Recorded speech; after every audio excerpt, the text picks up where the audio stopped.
Sagittarius, tingnan natin kung ano yung mensahe para sa iyo. Keep in mind na ito ay general reading lamang, kaya hindi po lahat makaka-resonate. Pwede niyo pong panoorin yung inyong other signs, Moon, Rising, and Venus. Huwag lang kayo sa sun sign nyo nagpo-focus kasi pwede hindi talaga kayo nakaka-resonate. So, mas maganda, alam nyo at napapanood nyo rin yung inyong other signs. Kumbaga ba, completos recados yung makukuha ninyo na information. Kung di pa po kayo nakasubscribe dito sa ating channel, please subscribe and hit the bell button para lagi po kayong updated every time na meron tayong uploads. At kung nais mo namang mag-avail ng ating private readings, ng ating rituals, ng ating Tiaras bracelet, ng ating Tiaras EA necklace, makikita mo po yung link sa description box. Tarot Intentions by Aliana Reyes. Mag-direct mensahe na lang po kayo sa ating Facebook page. So, we have finding career and life purpose. So, marami ba sa inyo, feeling nyo, Sagittarius, hindi pa yan yung life purpose ninyo? Hindi nyo ba na-appreciate ng husto yung inyong trabaho? Kasi meron dito, naghahanap pa talaga kayo eh. Yung career purpose nyo ba? Pwedeng feeling mo hindi pa talaga yan. But let's see, tingnan natin kung saan tong mga aspect ng life mo. Ano bang mga sitwasyones ito? This is for you, Sagittarius. Sun, Moon, Rising, and Venus.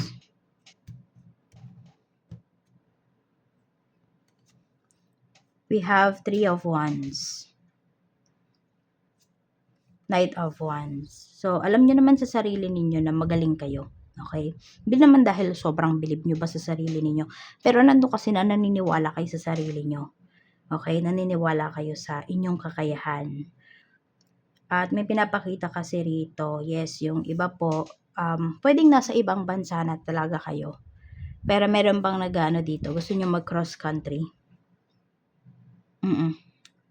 Pwede kasi na, yes, nasa ibang bansa na kayo, pero alam mo yon, na-appreciate mo naman yung opportunity na binigay sa'yo ng bansa na yan. Pero, pwedeng hindi mo talaga siya feel, no? Meron ka pang hinahanap. Or alam mo na may mas i-improve pa yung, yung life mo. Overall. So, yes, okay lang naman to na lumipat kayo. Ayan ha, guided kayo rito. Pinaprotektahan po kayo ng inyong mga spirit guides ni universe. Para dito sa paglipat na gagawin po ninyo. Ayan. We have Page of Swords. Meron din ba naghahanap dito ng evidence? Ayan, you're finding some evidence. Nasa medyo malayo or medyo mahihirapan kayo. Magaling magtago yung tao na yun. Kung sino man yung hinahanapan nyo. Some of you, ang kadil niyo is fire signs, Aries, Leo, Sagittarius na. Tingnan natin to pagdating sa career energy. We have 9 of Wands. May mga umiiwas ba sa'yo dito sa trabaho? May mga nagagalingan po talaga sa'yo rito. Kaya iniiwasan ka nila. Alam mo yung sa halip na makipag-coordinate sila sa'yo, ganyan. Makipag-cooperate sila. Hindi yan yung nangyayari. Tapos, meron pa ako nakikita rito, pwedeng napapagod ka, exhausted ka, not because sa trabaho mo, kung hindi dun sa mga katrabaho mo. Kasi, may energy dito na pinapakita sa Sagittarius na parang you are trying to fit in. Parang, hindi mo naman sila gustong i-please. Pero kasi paano mo magagawa yung trabaho mo kung hindi ka makikisama, di ka makikiusap sa kanila, or makikipag-usap, ganon. So, dun pa lang parang pagod na yung energy mo. Pagdating sa trabaho. Basta pwedeng yan yung lagi mong nafe-feel. Exhausted ka. And ingatan mo lang na wag mapagod yung isipan mo. I mean yung mental health mo na yung napapagod dito or naaapektuhan pagdating dito sa career mo na ito. We have King of Pentacles with his life purpose. Meron dito pwedeng magiging philanthropist po kayo. Pero syempre, bago mangyari yan, yung iba po sa inyo, meron na talaga kayong pinagkukuhanan. We have Knight of Swords. So, appreciate nyo talaga yung inyong life. Yung mga nangyayari sa life ninyo. And meron kasi dito, yan, pwedeng papunta na talaga kayo doon sa life purpose ninyo. And meron naman, nandiyan na talaga kayo, pero hindi nyo lang masyadong na-appreciate. Kaya, tignan mo yung mga nasa harapan mo. Minsan, andyan na sa harap natin, di pa natin nakikita. Kasi masyado tayo nakafocus dun sa makukuha natin sa future. Yung ganon. Masyado tayo yung nakafocus sa future.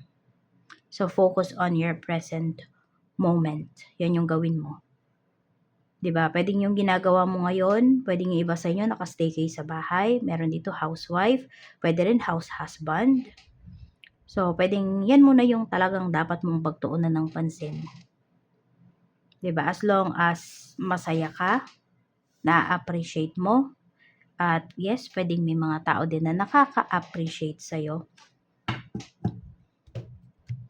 Tignan natin.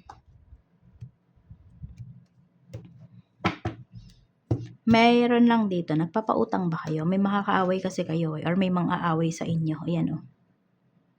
Tignan natin. Pagdating naman sa emosyon mo ngayon, we have 4 of Cups. May pagkainip. Ayan.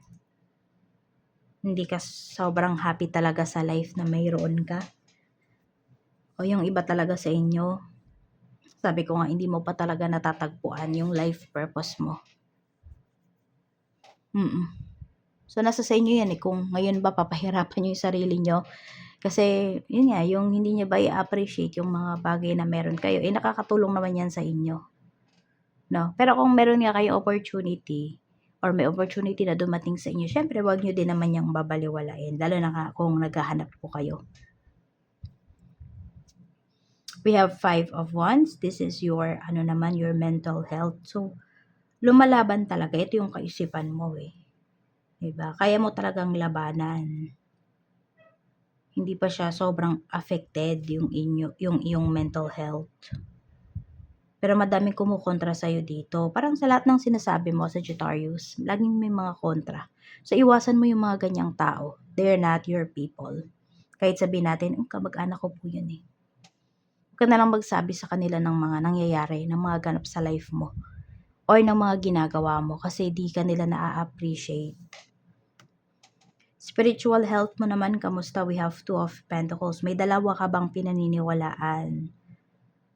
Pwede naman na maging okay to para sa'yo parehas. 'Di ba? Na mag-work to para sa'yo. Magtulong ba yung dalawang pinaniniwalaan mo na yon? Okay? Dito sa life mo. So, walang problema kung ganun, 'di ba? At least meron kang natututunan sa dalawa na to. Merong nakakatulong sa'yo. So, yan. Tignan mo. Balance mo lang daw to. Basta meron kang matutuklasan dito na makakatulong sa'yo spiritually. Hindi ko naman nakikita na magkokontrahan siya. But more on a positive way yung nakikita ko sa'yo dito. Tuloy mo lang yan kung ano man yung pinaniniwalaan mo. Ano man yung pinapractice mo. 3 blessings naman na pwede mong ma-receive. We have 3 of Swords. Tingnan natin. We have the Lovers. May toxic ba na tao sa life mo? More on romantic relationship to. So, meron maghihiwalay. Okay. So, kayo pala yung, ito 'di ba meron ako sinabi dito, yung parang hinahanapan nyo ng evidence, ng proof. Ito makakahanap na talaga kayo, yung iba po sa inyo. So, pwedeng nagtitiis ka na lang din naman sa toxic relationship na to. Tapos, ayun, magkakaroon ka ng, ano ba tawag doon? Makakapag-desisyon ka na, in short, no? Kasi meron ka ng basihan, ayan, para makipaghiwalay sa taong to. Kasi nalaman mo, niloloko ka pala. So, blessing in disguise yun na malaman mo na may third party yung tao na to. Makakawala ka na sa toxic na sitwasyon mo. We have the Hermit. Meron din dito pwedeng babalik kayo sa pag-aaral or pwede po na ito ay more on about mga seminars, mga ganyan. Basta more pagpapa-improve to ng ng inyong skills. Mapagtutuunan niyo to ng pansin. Or pwedeng yung pagiging broken ninyo dito niyo ilalagay para mas maging successful kayo. O, 'di ba yung iba ganon? Na ini-improve nila yung kanilang sarili instead na sirain nila yung buhay nila. We have Knight of Cups. And meron din po dito lots of opportunities na paparating sa'yo. Pero more on, ito ay about sa love life. Okay. So, sabihin natin, no, kahit yung iba sa inyo, asawa nyo to. Pero talagang sobrang nagtiis na kayo, ha. Ito. Pero wala talagang nangyari. Paulit-ulit lang yung ginagawa ng person mo, ng asawa mo. Meron po, once naka-decide talaga kayong umalis dito, may darating na bagong tao sa life niyo. Hindi yan agad-agad, ha. Puwedeng 'pag naka-heal na talaga kayo. Tas ito, meron pa, hindi pa yung taong kasama niyo ngayon, hindi lahat sa inyo, ha. Hindi pa yan yung tao na makakasama po ninyo for life. Yes, yung iba sa inyo kahit sabihin niyo, "Naku, matanda na po kami," et cetera. Pero sabi ko nga kung paulit-ulit yung ginagawa, 'di ba? So, toxic. Meron pang paparating para sa life ninyo. Some of you pwedeng sabihin nyo, hindi ka daw looking for love. Okay, sige, pwedeng hindi to para sa pag-ibig. Pero meron ditong, alam mo yon, yung life purpose mo nga talaga. Oo. At kung sino ba yung mga tao na makakasama mo doon. Yun yung mga darating sa'yo. Energy naman ng mga tao makakasalamuha mo yung pinakamalakas.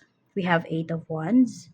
Mga sweet talkers, yun yung nakikita ko rito. Magagaling magsalita. Kung ikaw yung mamimili, mapapabili ka ng mga products nila, mga ganyan. Magaling mag-sales talk. So, mag-ingat ka sa mga makakausap mo. Ngayon, ayan. Basta magagaling silang magsalita. Pwedeng ma-impress ka. Tignan natin. Tapos, meron din nakita, ayan, may mga motor. Di ko alam kung ito ba ay may samahan ba kayo? Yan, kung may mga mahilig magmotor dito. Pwede po na may travel kayo. So, sila yung mga makakasalumuha mo. Sila yung mga makakasama mo. Tignan natin. Work naman po. Sa work, we have Knight of Pentacles. May naghahanap talaga dito ng bagong trabaho. Queen of Cups. Pero sabi ko nga, di ba, pahalagahan mo muna yung, hanggat wala ka pang nahahanap ba, pahalagahan mo muna yung trabaho na mayroon ka kasi somehow, 'di ba, nakakatulong naman talaga 'yan sa iyo. 6 of Wands. Meron tao pala dito, coworker mo, no. Laging ang hinahanap sa dito yung pagkakamali mo. Pero isipin ng mga tao napakabait niya or ikaw din mismo, iniisip mo na mabait yung tao na 'to.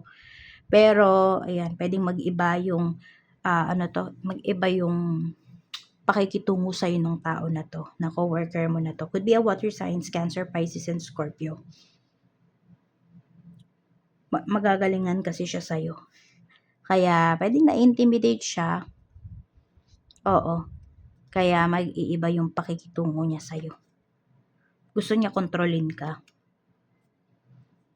Ayaw niya na may mas magaling pa sa kanya. Sagittarius. Tignan natin. Pagdating naman po sa negosyo. We have 8 of Swords. King of Wands. Meron tayo ditong 7 of Swords. Mag-ingat kayo pagdating dito sa inyong negosyo. Kung nagdadalawang isip na talaga kayo, ayan, maglabas ng kaperahan dito sa inyong negosyo. Tignan natin, nalulugi ba? We have Ace of Swords. May naninira kasi sa business mo eh. Pwedeng nasa loob yan mismo. Hindi ibang tao. Pwedeng family members. Pwedeng staff mo. Kamusta yung sales ngayon? We have Judgment. We have 8 of Cups. May mga nawawala. So, kung mag-i-inventory kayo, pwedeng ang daming nawawala dyan sa negosyo nyo. Malalaman mo yan lahat. May gigil ako na nararamdaman dito.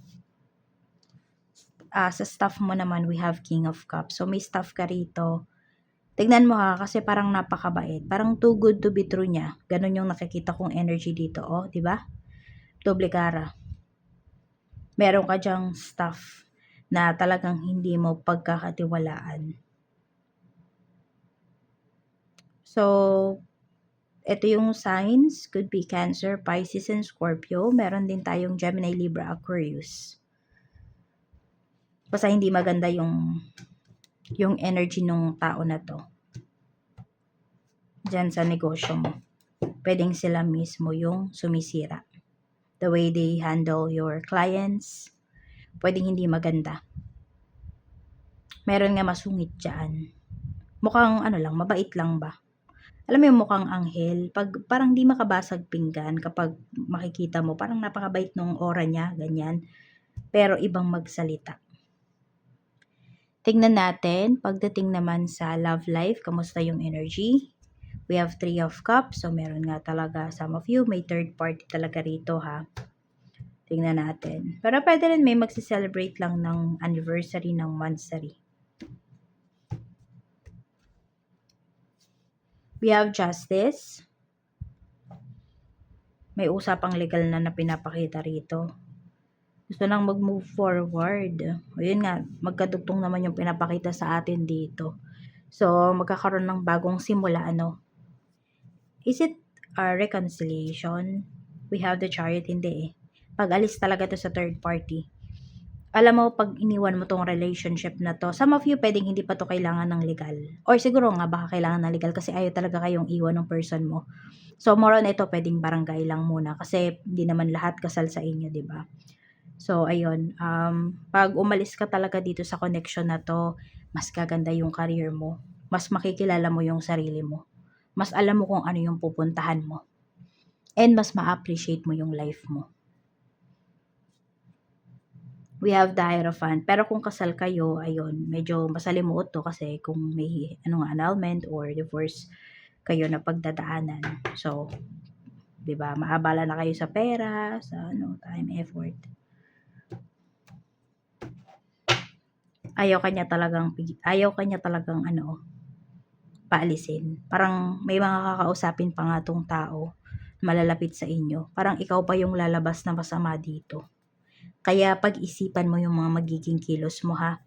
Okay, bago mo siya kumprontahin, kailangan talaga may concrete evidences ka. Yun yung gawin mo. Huwag ka ditong sugod ng sugod. Kasi pwedeng mabaliktad ka. Yes, maaari kasi na maunahan ka ng tao na to na magsabi dun sa mga tao na kakilala ninyo. So, mangyayari, 'di ba? Kasi minsan kung sino yung minsan kung sino yung una nagsabi, nagsumbong, yun yung pinaniniwalaan. Nagiging bias kahit na meron kang evidence. Kasi nakatatak na sa isip nila yung mga sinabi ng tao na yun. Kaya yun yung iingatan mo. Ingatan mo yung mga kilos mo dito kung dito na talaga papunta yung relationship ninyo. Ano ba yung nafe-feel sa'yo ng person mo? 2 of Cups. Mahal ka pa rin naman daw niya. Okay. Di tuwan-tuwa naman yung iba sa inyo kasi mahal pa kayo. Yes, pwedeng mahal nga po kayo pero pwedeng hindi siya nakokontento. Ayun lang yung problema. So, pwede nyo namang ipa-cord cutting yan. Pa-cord cutting nyo, tapos pa-honeymoon spell ninyo. Kung gusto ninyo na talagang, mawala na yung kanyang desire towards other people. Tapos kung meron man nga mga kumukontra sa inyo rito, ayun, mawala na din. 6 of Cups, hindi ka talaga niya papakawalan. Meron dito, gagawin niya talaga lahat. Pero kung decided na kayo ito na yung, kayo na yung gusto niyo na talagang makalaya. So, yun yung gawin nga ninyo. Pwede kayo magpa-cord cutting. Pero kung meron pa naman dito, gusto niyo talaga na maayos, cord cutting plus honeymoon spell yung ipagawa po ninyo. Para, maging maayos yung inyong relationship. Tignan natin ano yung angel message para sa'yo. Angel message po natin for Sagittarius. We have Indigo and Crystal children. Sabi dito ni Archangel Metatron, you have a bond with children. In particular, you can help children who are sensitive. Yan. So meron dito na ano ba kayo, naiilang lang kayo or di pa kayo makagawa ng action kasi pwede may mga batang involved. Kaya nahihirapan yung iba sa inyo. Pero ayun nga po, no? Madami kayo daw mga matutulungan ng mga bata. Ayan. Pwedeng malalapit talaga kayo sa mga bata, Sagittarius. Or pwede rin kung may nagpaplano ditong magkaroon ng anak, baka mamaya yun yung hinihintay ng person mo rito. So, ibibigay po yan sa inyo. Call upon Archangel Metatron. So, yan lang po. Maraming salamat. Ingat always and see you again on my next video.